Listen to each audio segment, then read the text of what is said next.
I want to talk to you guys about something my channel has always been about, and that is, of course, employment in the United States. And I want to talk about this because I read this article about Amazon using robots in their warehouses. And they started using the robots back in 2014 or so. And I found that from this article back in 2014. Amazon bought Kiva Systems. It was back in 2012, and that's another robot company they bought so Amazon could essentially own the whole robots business for themselves. Anyway, this article says Amazon has 100,000 robots, and now the gist of this article is that despite Amazon having lots of robots, their employment numbers have gone up. And what it is that when Amazon started to use robots, they had 80,000 warehouse employees in the United States. Today it's 125,000. And of course, we have this nice big bold line that says so much for automation replacing people. Now, presumably, the author put that there because they want us to believe that Amazon increased their employment in warehouses because they added robots. Now, this person makes no mention of when they added the robots, which, as I said, is 2014. Yeah, 2014. There's a very good reason for that, and I'm about to show you that here in a second. And for those who might not know, it's currently 2017, and Amazon has grown since 2014 significantly. And now somebody who's reading this article, they might not be aware that time has passed and that time flows in a particular direction, and that as time flows, things can occur. Um, like they don't teach this in school that things occur, cause, effect, and so on. So this person apparently has never heard of what's being referred to as the retail apocalypse. And what this is that lots of retail stores are going bankrupt. The ones that aren't bankrupt are dying. And oh, look at this! Look when it started happening, 2016. Now, remember that it started a little bit earlier than that. This always starts earlier. This is when people said, okay, this is when it started getting bad. Now you might be thinking, gee, if Amazon started adding the robots in 2014, and now they have lots of employees now, obviously it's because of the robots, right? Gee, if only something terrible would have happened that would have given Amazon a whole lot of business, or perhaps maybe because of Amazon getting lots of business, something happened to all the retail stores. Gee, I wonder what this could possibly have been. But as if I were the author of this article, a hack author that just regurgitates whatever they're told, I would just assume that these are brand new jobs and that they're caused by robots, and that the fact that thousands of retail stores have closed and so many retail stores have gone out of business, that has absolutely nothing to do with this. Because when they went out of business, as you all know, people don't spend their money anywhere else. They just say, oh, well, that store is gone. I guess I don't have anywhere to spend my money anymore. Or there's a place called Amazon where I can buy anything I want. Now, if you couldn't tell, I was being sarcastic. And in fact, I was so angry that I probably didn't make a whole lot of sense. But that's okay, because this article doesn't make sense either. And so I wanted to see, is this true?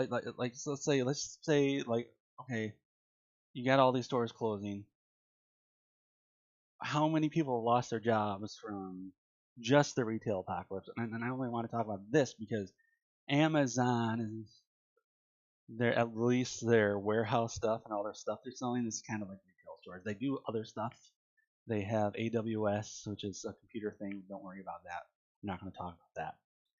For example, did since 2014 they've gained. Oh boy, I should have done the math before I started talking. That's 10,000, 90, 40,000 or so. Who wants to yell at me about my math? They gained about 40,000 people, and Amazon wants to add 100,000 more. So here's a good question. Just from these retail stores that have closed or gone bankrupt, how many people have lost their jobs? Are these the replacements for those jobs? I think so. Now, I'd love to be able to prove it that the number of hours being worked in the country is going down, which would indicate that, or either the same or going down, that would indicate people are working less. However, I can't find that information. What I can find is this. This is the average number of hours worked per worker. And I looked and looked and looked. I could not find the total number of hours worked or even the total number of hours worked per capita, which would be the entire population. Now, this information is obviously somewhere, otherwise they wouldn't be able to create this. The BLS, they collect this information, but for some reason it just doesn't exist. I suppose I could take this number, figure out how many workers there are, which is the average number of workers, and then do some magic math, and then I get the number, but that's assuming this number is even right. And this is 2015. Who knows? It could have gone down, up, and then I've got to do it every year to see what the trend is, because a single year, that's not helpful. That's completely meaningless. Now, there is a reason why they only provide why you can only find this information, why all the news organizations are only want to provide the average number per worker. That's because it's impossible to determine what this means. All this tells you is how many hours per worker is being worked. Even if you have a trend, which there is a trend, it's going down significantly, which we can see here. And it is going down quite a bit. And that might tell you, oh, that must mean people are working less.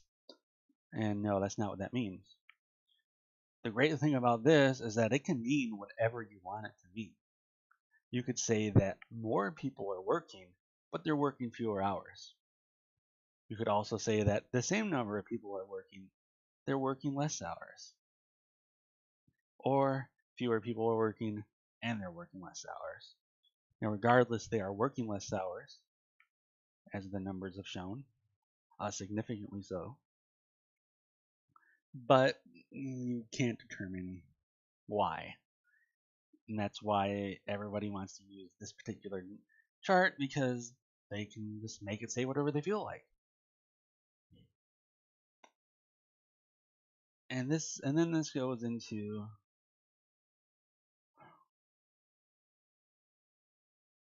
if you've heard that apparently Americans are richer than ever because they're making more money than ever.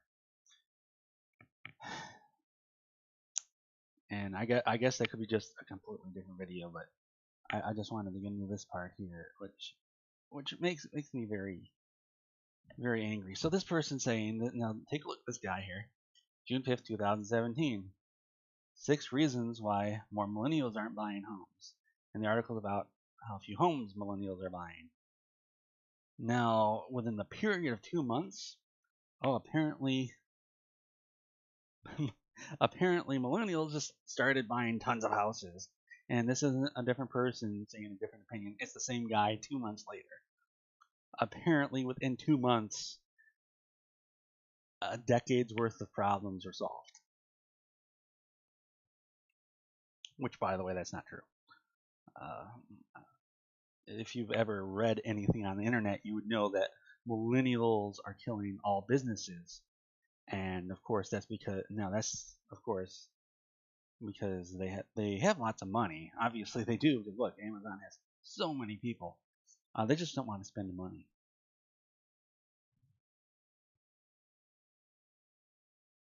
Or they don't have money.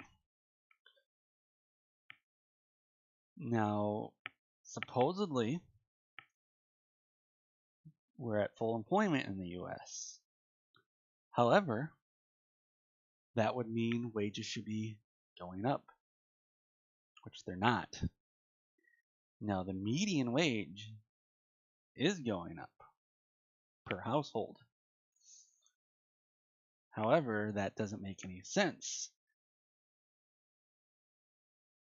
If that were true, then that would mean every single story about millennials not having money is a lie.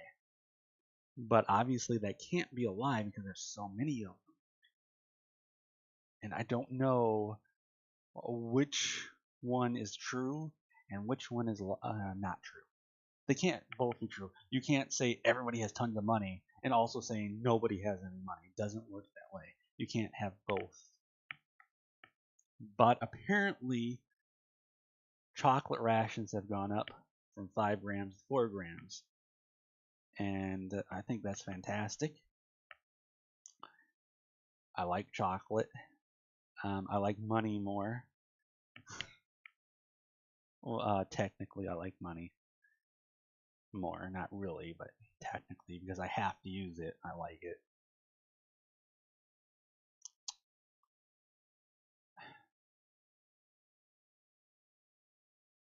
I just wonder how much longer this can go on. Probably forever. Nothing ever changes.